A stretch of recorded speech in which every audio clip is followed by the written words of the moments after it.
Olá, ouvintes do Partizano.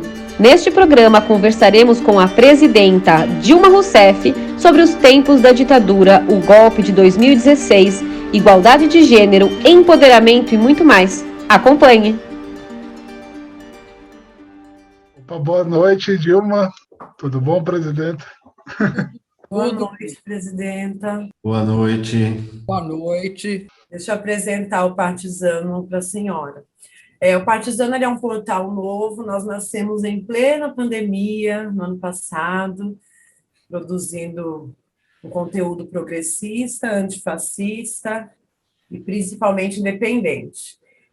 Meu nome é Beatriz, o Alexandre Flá, que participará da entrevista, e o nosso companheiro Rony, que ele é do portal Outras Palavras.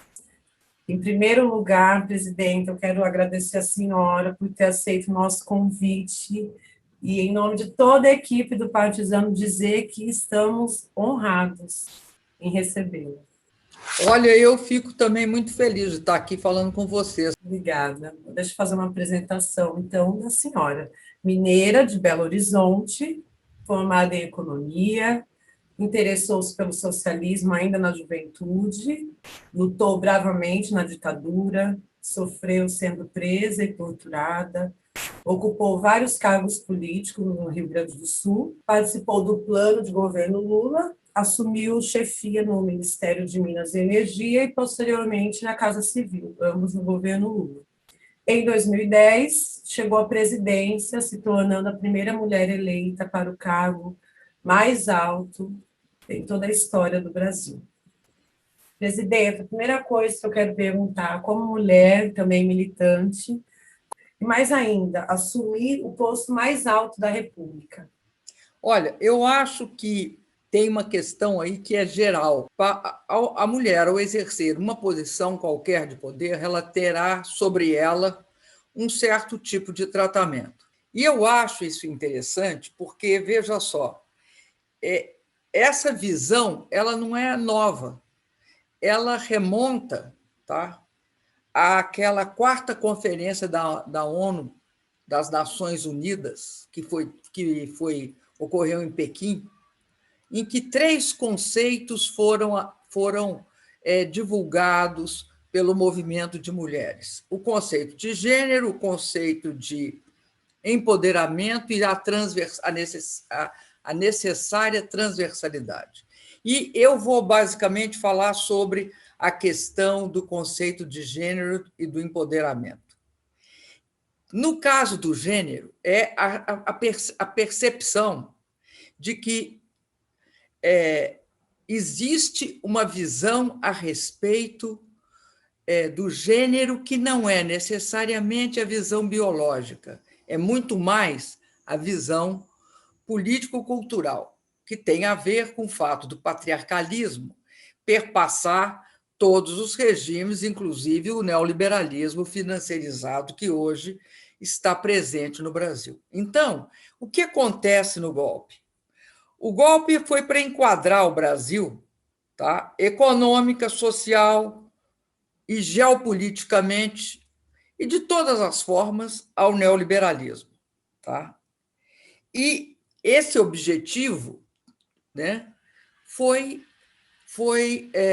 feito através de um movimento político, um movimento golpista. E tinha esse movimento como pano de fundo justamente a questão de gênero, né? Foi eminentemente misógino, entendido aí a misoginia como a repressão que recai sobre a mulher quando ela ousa sair da posição que a ela é destinada, que é uma posição, vamos dizer assim, doméstica, privada, e sai para qualquer espaço público. Notoriamente, isso se radicaliza quando se trata da presidência da República.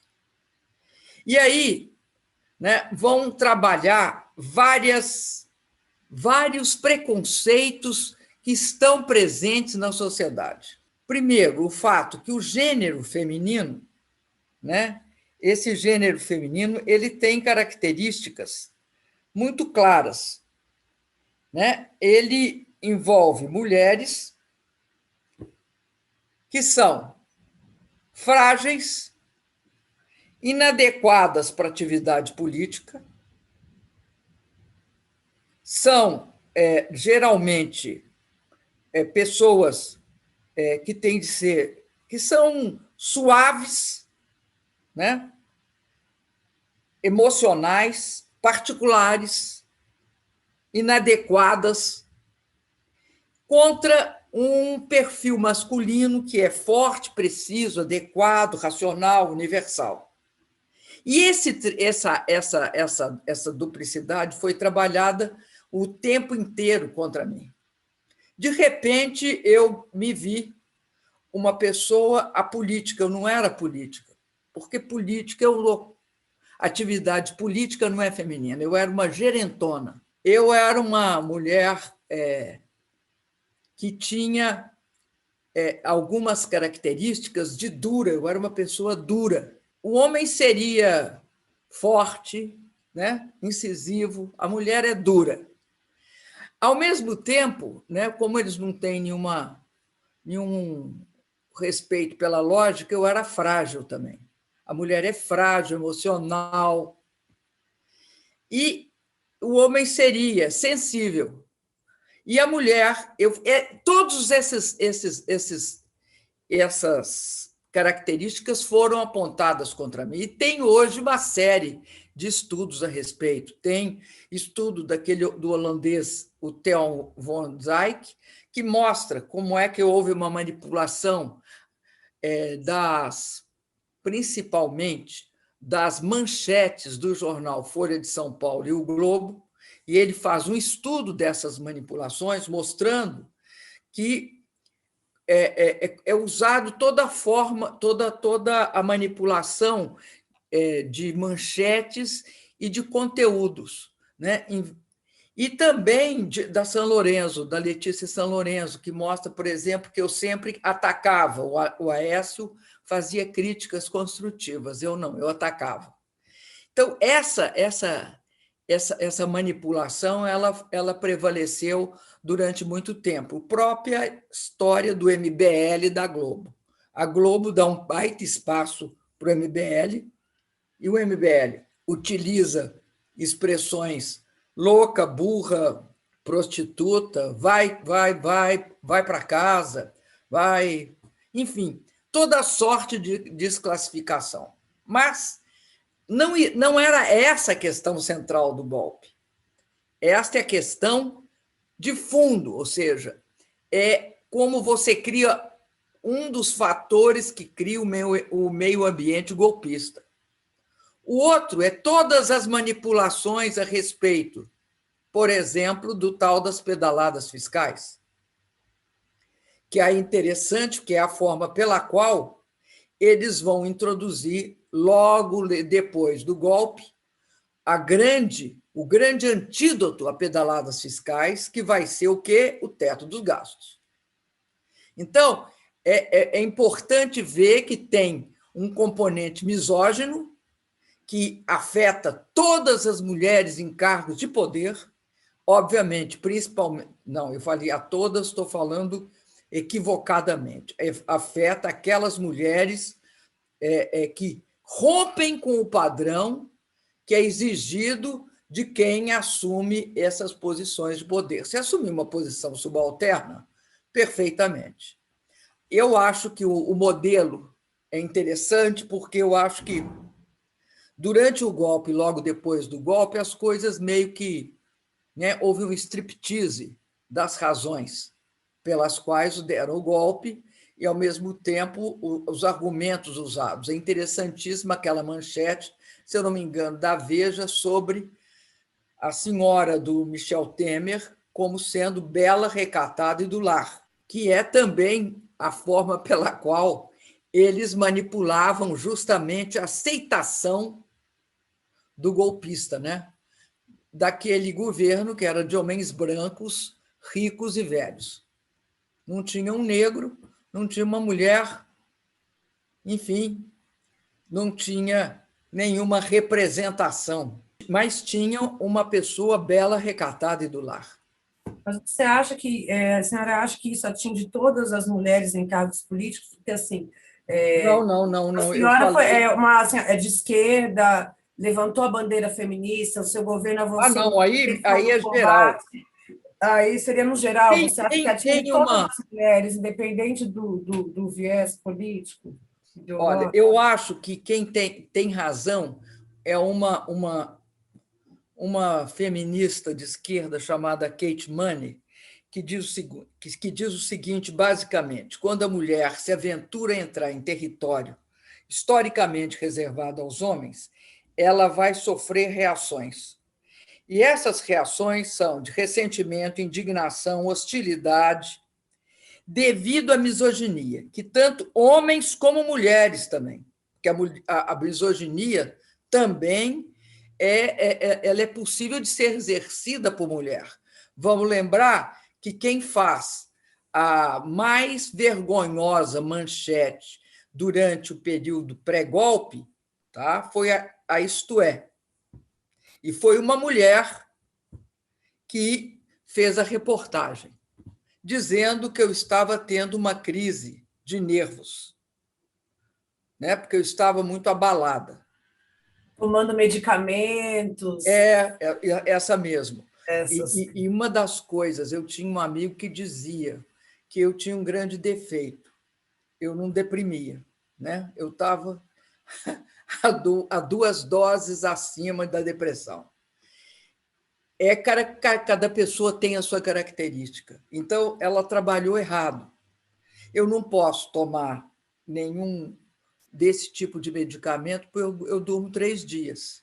Né? O poder do referido medicamento sobre mim é dantesco. Né? Eu consigo dormir com Dramin. Né? Tenho um sono profundo com Dramin. Então, esse processo, e mesmo se eu tivesse, vamos supor que eu tivesse, né, um ataque de nervo pela pressão, também é outra característica minha, até porque eu não recomendo isso para as pessoas, não. Eu aprendi a suportar tensão e pressão quando eu fui presa e quando fui torturada.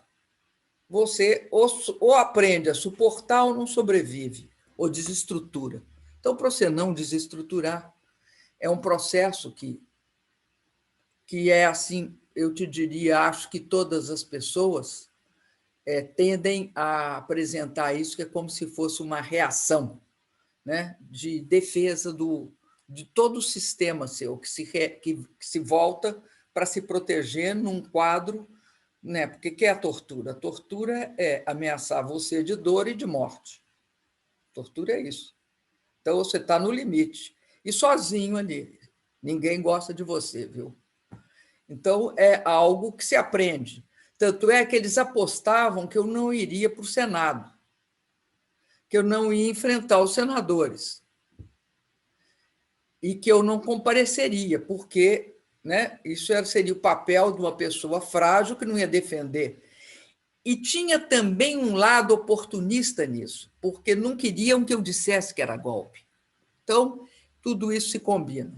Eu quero dizer que não é possível você pensar essa misoginia sem saber que ela age sobre mulheres que enfrentam o patriarcalismo que está sempre aglutinado com a forma de poder dominante daquela sociedade, daquela formação social. Presidenta, ainda no assunto sobre as mulheres, eu queria falar sobre a questão da maternidade. Em 1976, a senhora se tornou mãe. Estamos vendo ainda, bem devagar, mas cada vez mais mães entrando na vida política. Manuela Dávila está sempre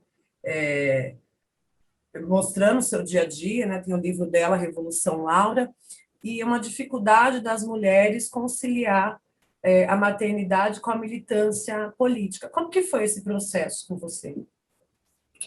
Olha, eu Senhoras. acho que é muito difícil, sim. Não acho que é uma coisa tranquila, e acho que é conflitiva, até porque, né, eu tive uma filha só. e a minha filha tinha asma.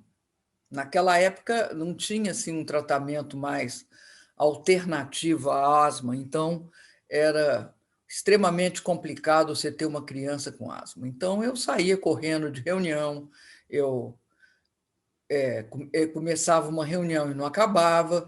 Eu acho que tem um problema sério. Agora, eu peguei o momento, né? Eu fui mãe durante a ditadura, né? Eu não fui mãe na democracia, né? E fui mãe numa situação ainda de baixa abertura. Mas, mesmo assim, tinham reuniões, tinham todos os processos políticos que estavam em andamento, e eu ainda estava na universidade, porque eu fui presa, eu fui enquadrada no Decreto-Lei 477. O Decreto-Lei 477 dizia sobre mais ou menos o seguinte: se você não ficasse 2 anos sem comparecer à faculdade, à sua faculdade, você tinha sua matrícula cancelada. Eu fiz economia, vestibular de economia na Universidade Federal de Minas Gerais. Eu estudei 2 ou 3 anos de economia na UFMG, aí fui presa, fiquei 3 anos presa. Então, né, deu mais de 2 anos, eu fiquei quase 3 anos, não chega a 3, mas deu mais de 2 anos, então eu perdi e tive de fazer novo vestibular. Então, eu fui mãe também, fazendo faculdade ainda. E isso implicou também, né, nessa dificuldade, porque também na faculdade, naquela época, era um espaço de movimentação política, né? Eu estava exercendo a minha militância, né, retomando a minha militância. E daí Você começou a militância no movimento estudantil? Foi. Eu tinha uns 16 anos, no Colégio Estadual de Minas Gerais. O Colégio Estadual de Minas Gerais, como você sabe, era um colégio um colégio público de ensino médio, né? Mas extremamente qualificado naquele então. Era considerado, a gente até fazia um vestibularzinho para entrar no estadual. E o estadual era um centro, um foco da militância política em Minas Gerais. Muitos começaram comigo. É isso aí, presidenta. Uma pergunta aqui que foi muito especial, que foi mandada para nós aqui do Partizano, e nós acatamos como nossa, né? Pergunta da nossa querida companheira Edva Aguilar. A Edva talvez seja a pessoa que teve a maior, sem desprezar as outras pessoas, mas a Edva teve uma grande lucidez em relação ao caráter do golpe. Uma imensa lucidez. É uma coisa assim que deve ficar registrada para a história como uma pessoa conseguiu perceber de imediato do que se tratava, que foi um processo, né? Para muita gente foi um processo. E ela logo liderou, chamou outros que pensavam como ela, e vocês, inclusive. E ela faz uma pergunta muito pertinente com esse momento agora, também em relação ao golpe, né? Que é a seguinte: ela mandou assim para nós: Presidenta Dilma, sabemos que o golpe foi parlamentar, midiático e jurídico, infelizmente. Parece que a democracia tem passado longe do judiciário. Mesmo assim, muitos consideram que seria importante lotar a justiça de processos contra seu impeachment, porque não houve crime de responsabilidade que o justificasse.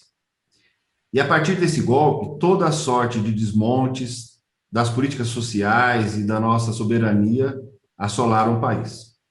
Pelo resgate da sua biografia também, e pela saúde da democracia brasileira, esses processos seriam importantíssimos.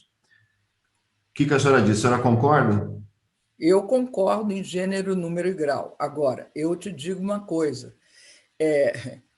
eu não tenho também grandes ilusões a respeito do que ocorreu no Judiciário brasileiro e, notadamente, no Supremo.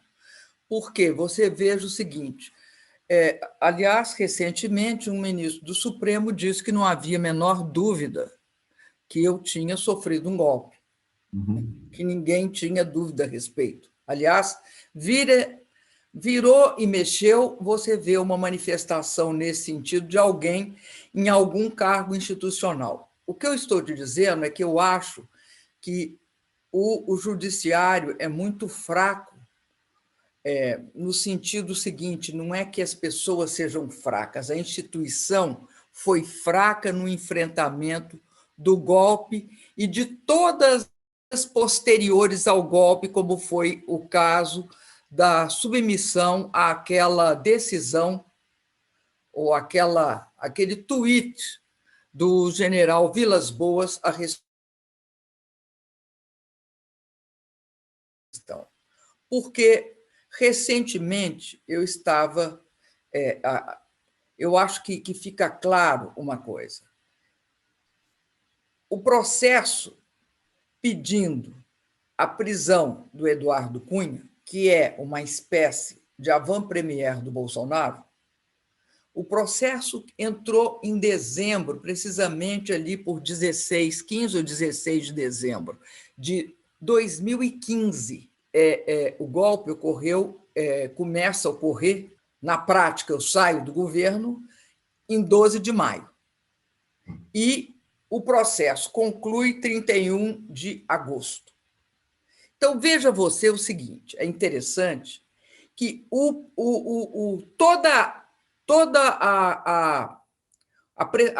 todo o processo contra o Eduardo Cunha estava prontinho dia 15 e 16 de dezembro. Esperaram ocorrer o processo, toda a cerimônia do impeachment, para, então, suspender o senhor Eduardo Cunha, quase 6 meses depois. Né? Então, esse é um processo complexo. Então, o que eu quero dizer é justamente o seguinte, como o golpe ele é jurídico, no sentido de ele teve, pelo menos, a omissão, né, de partes do judiciário, né, teve omissão. Você não pode acreditar que eles vão rever o impeachment só através de processos. Eu concordo com cobrir de processos, tinha de cobrir de processos. Mas vai ser fundamental que a sociedade se movimente, né? Que haja maior consciência social. E agora você tem uma combinação de sincericídios vários. Tem sincericídio do próprio Temer, que diz que ele mesmo disse que, se eu aceitasse as negociações impostas pelo Eduardo Cunha, eu não teria sido golpeado, o que é também uma trampa da parte dele, né? Uma mentira. Por quê? Porque o golpe não foi por conta disso ou daquilo, isso foi uma razão menor. O golpe foi porque queriam enquadrar o Brasil, né? Não queriam que o Brasil tivesse uma agenda antineoliberal como ele tinha. Por exemplo, a Petrobras não era esquartejada, a Eletrobras não era vendida, a Embraer não era também. E você não tinha esse processo de volta de 19 milhões, né, de brasileiros à fome. Então, você tem todo um quadro que foi feito, o golpe foi construído independentemente de certos... Os agentes deram suporte. Que o Eduardo Cunha era o que nós todos sabemos que não há dúvida, foi utilizado para isso. Depois, né, virou óleo queimado, não virou? Virou. Então, eu vou te dizer, eu concordo muito com a Edva, e acho que a Edva sempre combinou as duas coisas. Quando ela propôs toda a luta contra o impeachment, ela sempre combinou a movimentação, né, social com a luta jurídica. Eu acredito que isso no Brasil vai ser necessário uma movimentação maior para produzir isso. E é nesse ponto que a gente tem uma pergunta também que aqui da equipe do Partizano, né, a questão da mobilização popular, né? Então, no dia 24 agora, nós vimos aí, além da massiva participação, né, está crescendo cada vez mais os movimentos de rua, apesar que houve alguns dizem que houve um certo declínio. Aqui em BH foi grande. Aqui em BH foi um ato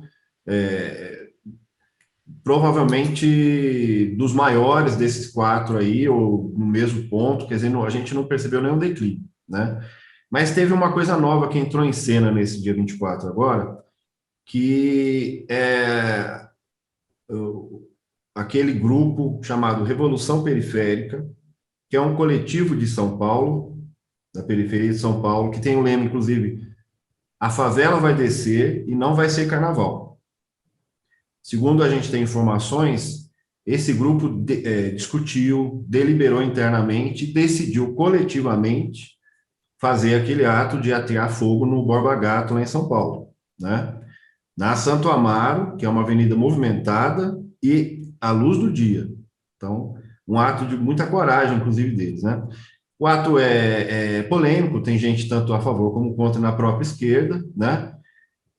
Mas essa ação direta, ela coloca de novo na pauta, mais uma vez reforça, né, a questão do diálogo da esquerda com as bases populares, principalmente as populações mais pobres, né? São aqueles mantras que a gente ouve sempre: trabalho de base, mobilização popular, subir os morros, né? Mas a questão é sempre a mesma: quais caminhos que poderiam ser trilhados para efetivamente chegar até o povo que mais precisa e organizar uma luta popular consistente, politizada, que possa ir além da política eleitoral, do voto, etc. O que a senhora acha? Olha, primeiro eu queria te dizer o seguinte: eu acho que no Brasil qualquer transformação só será viável, qualquer transformação que vai desde um reconhecimento que o impeachment foi golpe, isso eu acho, até o fato que é necessário transformar as condições no Brasil, as condições políticas, para que você tenha de volta, tá, um caminho democrático, um caminho de inclusão social e de distribuição de renda e riqueza. Que você possa, por exemplo, estabelecer um imposto progressivo sobre grandes fortunas, grandes heranças, sobre a movimentação financeira dos grandes capitais e sobre a movimentação digital. Não terá condição de fazer isso nesse país com essa correlação de força no parlamento e a visão do judiciário sem você ter grandes movimentações de rua. E essas movimentações de rua expressarem também uma certa organização da sociedade. Não só, né, a presença da esquerda, mas a presença dos movimentos sociais, a presença dos interessados. Eu acho isso. Acho, nessa questão do Borba Gato, tá? Eu acho interessante o seguinte: eu não sei se vocês lembram quando foi o movimento contra, aquele imenso movimento que tomou conta dos Estados Unidos, contra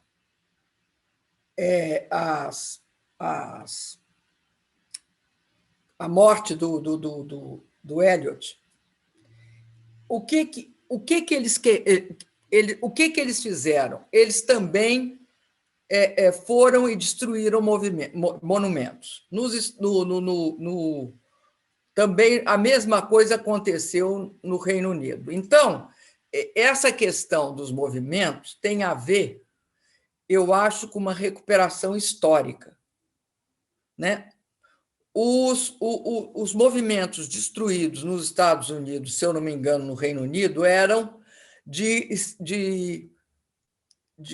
mercadores e de traficantes de escravos, ou de pessoas que tinham tido algum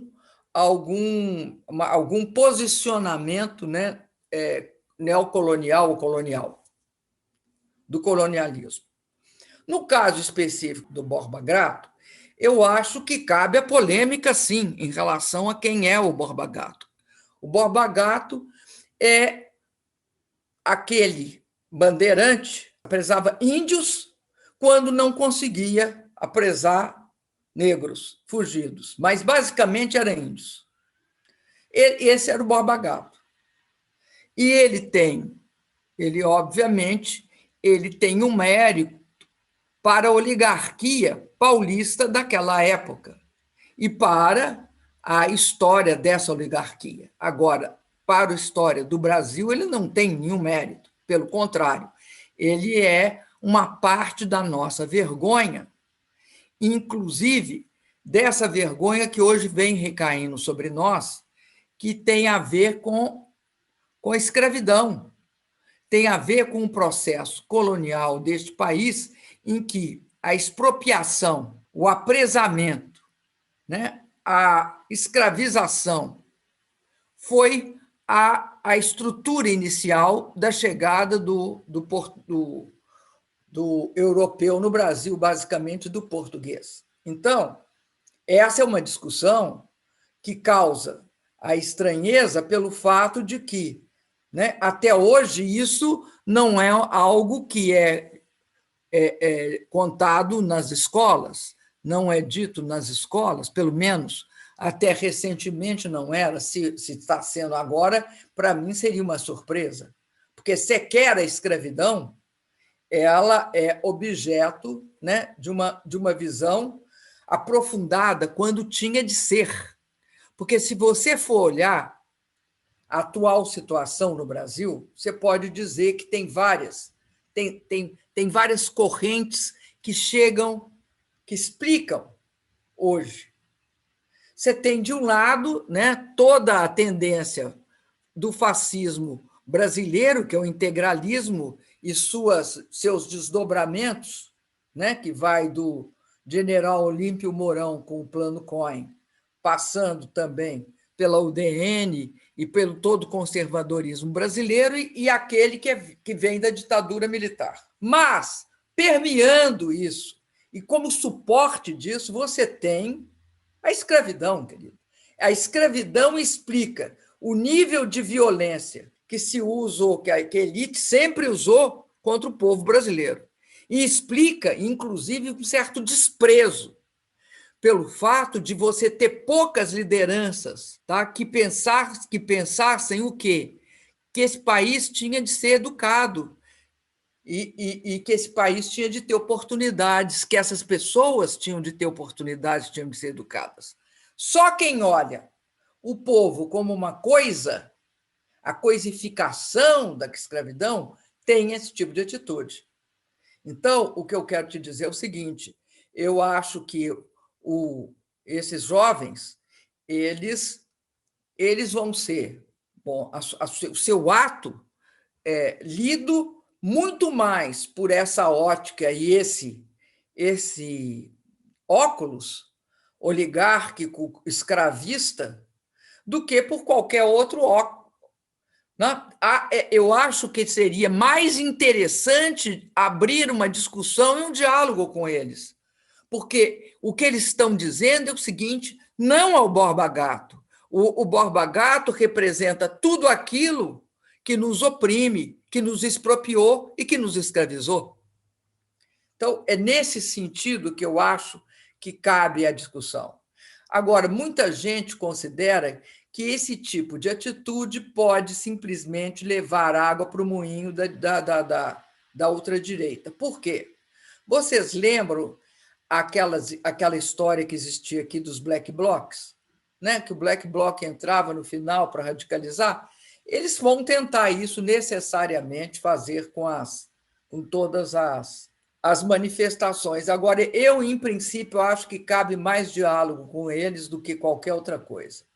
E não ficar assim numa atitude de repulsa a eles. Pelo contrário, eu acho que é extremamente compreensível num país que tem o hábito, você entende, de reescrever o passado. Isso dizia aquele Malan, que foi ministro da Fazenda do Fernando Henrique Cardoso. Mas nós estamos vendo que o Bolsonaro é craque nisso. Ele vai lá e reescreve o passado. Certo. E falando, entrando um pouquinho, presidenta, sobre o enquadramento do Brasil, principalmente numa ótica geopolítica, durante os governos do PT, a gente teve uma diplomacia muito ativa e altiva, né? E agora até ficou um pouco lugar comum, né, constatar que, infelizmente, o Brasil vai sendo conduzido para ser um pária internacional. Aí eu queria perguntar para a senhora como o que o pós-golpe destruiu em relação à nossa política externa e o que será preciso reconstruir, porque uma hora a gente vai ter que superar essa fase, né? Essa fase devastadora, e a gente está trabalhando e pensando para isso. Olha, você falou bem. A gente, nesse período, desenvolveu uma política externa, como sintetizou o Celso Amorim, altiva e ativa. Ela tinha alguns pilares. Esses pilares, eles vão ter de ser reconstruídos. Eu vou começar sem ser por ordem, não, até tem um pouco de ordem de prioridade, mas não completamente. A primeira questão era a questão da América Latina. O Brasil é, sem sombra de dúvida, um país que é líder regional, né? Pelo tamanho do Brasil, pela importância da economia e da sociedade brasileira no concerto das nações da América Latina. A nossa política era uma política de integração regional. E essa política de integração regional, ela foi baseada numa visão em que nós respeitávamos uma visão de cooperação, de compartilhamento de ganhos econômicos e, fundamentalmente, uma política de estruturação da América Latina como um agente, um ente geopolítico, que ia se projetar no mundo como uma área importante. Nesse sentido, nós, naqueles períodos, coincidimos com grandes governos progressistas aqui na América Latina. E, nesse período, ao contrário do que vinha ocorrendo no resto do mundo ocidental, né, nós, aqui na América Latina, tivemos pela primeira vez um processo de distribuição de renda. Nós não chegamos a fazer inteiramente um processo de distribuição de riqueza, porque a progressividade dos impostos naquele momento não foi colocado. Mas eu quero dizer que foi um período em que se reduziu a pobreza na América Latina. Se superou em muitos países a fome. E eu queria destacar que também se construiu espaços latino-americanos de gestão. Eu quero destacar que nós reforçamos o Mercosul, sim, reforçamos, fizemos uma excepcional parceria com a Argentina, que desde a época colonial, primeiro a Inglaterra, depois os Estados Unidos, tentaram nos afastar, né? Tentaram incentivar a disputa entre nós. Mas criamos a Unasul e criamos a CELAC. Criamos espaços de poder. Eles foram desmontados, a CELAC e a Unasul. E é importante destacar que esse processo que ocorreu no Brasil de golpe de Estado aconteceu também em outros países do continente. É o caso de Honduras, né, com o Zelaya, é o caso do Paraguai, com o Hugo é o caso do Evo Morales. Mas, e também é a perda lá na Argentina para o Macri, né? Lá não foi um golpe, lá foi através do processo democrático, mas enfraqueceu bastante. Agora você está vendo o ressurgimento. E a América Latina hoje, mesmo durante a pandemia, tem sido, né, responsável por algumas mudanças. Eu quero destacar aqui, né, a Constituinte no Chile, que eu acho um movimento fantástico. Quero destacar, mesmo perdendo a eleição no Equador, quero destacar também os movimentos. Foi por muito pouco que se perdeu. Quero destacar a vitória do Pedro Castillo, que agora tomará posse nessa próxima semana. E acho que esse processo é um processo que a gente tem de reconstruí-lo, porque ele é muito importante. O Brasil só pode ter significação internacional se ele for uma liderança regional também, se ele se projetar como liderança regional. E daí é importante você perceber que esse é um continente com 680 milhões de habitantes, um continente cheio de riquezas naturais, né? Que vai desde do petróleo em vários países, passa pelas terras raras, inclusive no Peru, né? Aquele Elon Musk que disse que tinha dado o golpe por causa do lítio na Bolívia, eu falei Peru, mas é Bolívia. Enfim, nós temos de nos reconstruir aqui. Sem isso, o Brasil perde em importância, inclusive, em termos das suas relações internacionais. O Brasil tem de se estruturar se interligando e saindo dessa fase de commodities e passando para a indústria e educação de alta qualidade em ciência e tecnologia. A segunda questão diz respeito, eu acho, ao fato que nós temos de resgatar as nossas raízes históricas com a África. Porque com a África nós temos raízes que são culturais, políticas, e têm de ser econômicas, que têm de ser também sociais, e que têm de nos levar a uma maior integração, o que estava também em andamento. E eu quero destacar aqui, para não ficar me alongando muito, a questão dos BRICS, da China, da Rússia, da Índia e da África do Sul. Os BRICS é basicamente uma visão a respeito de um processo de multilateralismo.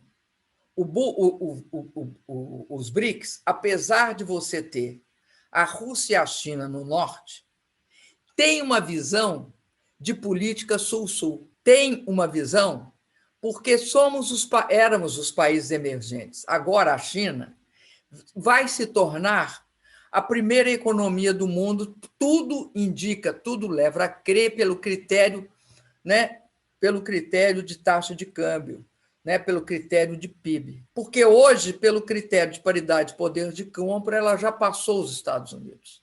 Mas o que era importante nos BRICS é esse conceito de multilateralismo, de que não poderia haver um polo, que tinha de haver essa multipolaridade na qual países em cada um dos continentes estavam representados. O Brasil aqui, né, a Índia e a China na Ásia, a Rússia na Ásia e na Europa, e a África do Sul na África. Então, você tinha um quadro que teria de construir a multipolaridade. Tanto é assim que, por exemplo, quando foi na China, nós fizemos uma reunião com o pessoal do Grupo de Xangai, que inclui, quando foi na Rússia, que inclui uma série de países ali da Ásia. Quando foi na Rússia, nós fizemos reunião com o pessoal da União Euroasiática, que são os países que a gente chama os TAM, né? Turquemenistão e por aí vai, né? Tadiquistão, Quirguistão. e todos estão. E essa era uma questão de, sabe, de integração por esferas. Então, eu quero destacar isso e quero destacar também que, além do fato de, no primeiro momento, nós estamos olhando questões econômicas, como, por exemplo, nós criamos o Banco dos BRICS, que tinha um funding de 100 bilhões de dólares. O Banco dos BRICS hoje integra, é parte integrante daquele Belt and Road Initiative chinês, mas ele também era fundamentalmente para financiar grandes projetos de infraestrutura, que no Brasil seria o corredor bioceânico ligando o Atlântico ao Pacífico. Além disso, tinha uma coisa que é muito pouco destacada, mas que cabe um grande destaque, que foi o que nós chamamos de Acordo Contingente de Reserva. O que é isso, esse nome complicadinho? É nada mais, nada menos que um fundo monetário dos BRICS. Ou seja, era um fundo para proteger os BRICS de qualquer problema cambial, posto que todos os BRICS, de alguma forma ou de outra, exceto a China, tinham sofrido problemas cambiais no passado. O Brasil não tinha sofrido mais, porque nós tínhamos acumulado um grande volume de reservas. Mas, a partir daí, qual era o intuito do Brasil? Era continuar só vendendo commodities para a China? Não podia continuar vendendo, não tinha problema. Mas o que nós queríamos era uma discussão dentro dos BRICS, e o que nós propusemos, uma integração a nível de uma política educacional que levasse à formação de ciência, tecnologia e inovação. Ou seja, nós queríamos formar cientistas, tendo como base e suporte também os BRICS, considerando a importância, tanto na China como na Rússia, do setor educacional, e também no caso da transferência de tecnologia. Então, esse processo todo foi interrompido, vai ter de ser retomado. Mas essa de retomar o mundo quando o PT estava nós nessa perdemos diplomacia... tempo, se é isso que você quer dizer, perdemos. Nós perdemos tempo, nós perdemos, eu acho, o timing. E o mundo também, presidente. O quê? O mundo também agora está mais acirrado, né? Parece haver da China uma proposta de uma nova globalização, confrontando essa globalização dos Estados Unidos, da Europa, né? A senhora vê assim mesmo? E como que a senhora vê essas questões para o pós-pandemia? Olha, se você também, eu acho o seguinte, tá? Eu acho que a China não quer conter os Estados Unidos. Quem quer conter a China é os Estados Unidos. A China, ela tinha a seguinte teoria: enquanto menos olhar para nós, quanto menos cuidar de nós, nós consideramos que tínhamos uma oportunidade estratégica, que é a oportunidade de nos inserir no sistema internacional sem grandes atritos e nem grandes confusões. Agora, o que eu acho que está havendo hoje é que está acirrando a contradição entre a China e os Estados Unidos. Agora, já naquela época, essa contradição existia, não tenha dúvida, porque quando eu disse que queriam nos enquadrar, nós não éramos atrelados aos Estados Unidos como é o governo Bolsonaro ou foi o governo Fernando Henrique. Nós tínhamos uma visão multipolar, vou repetir.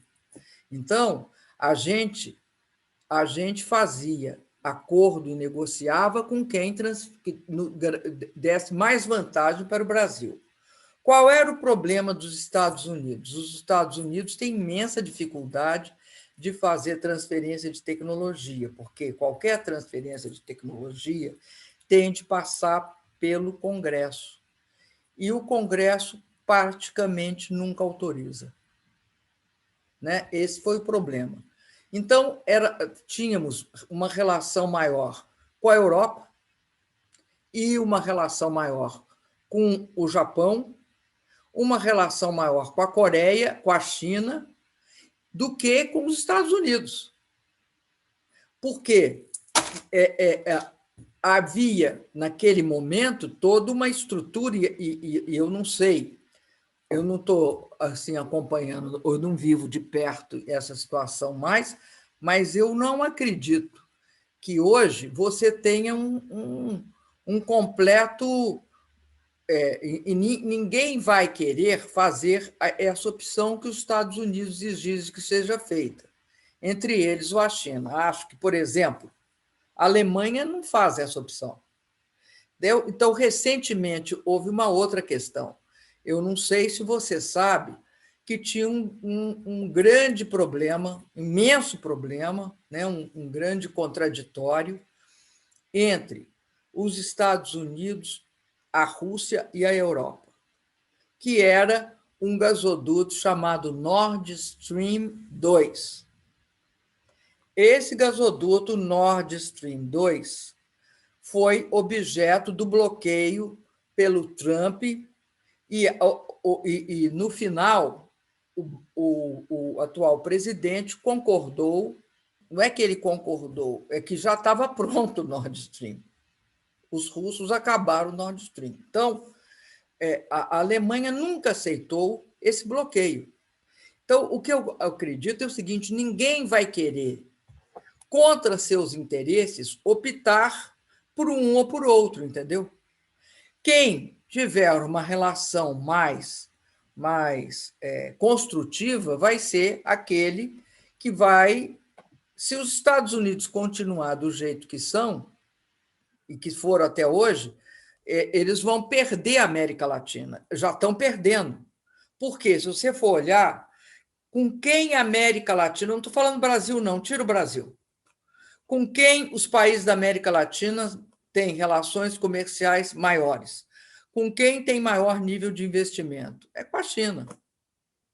E com a Europa. É a Europa e a China. Em alguns lugares, né, é a Espanha, a Itália. Em outros lugares é a Alemanha. Né? Então, você tem essa diversidade. Eu não acredito, de jeito nenhum, que a política correta é esse atrelamento cego aos Estados Unidos.